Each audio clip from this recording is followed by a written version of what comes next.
সকাল সকাল চলে আসলাম, কিন্তু আজকে মাছ পাইতেছি না, মাছ না।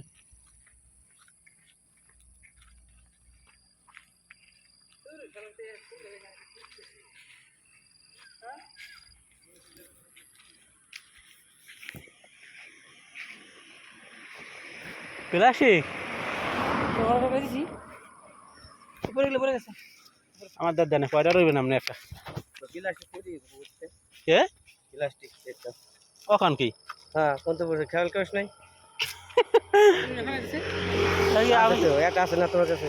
হ্যাঁ এটা তো মাছ দিয়ে এসেছিলাম। মুন্না ভাই পেঁয়াজ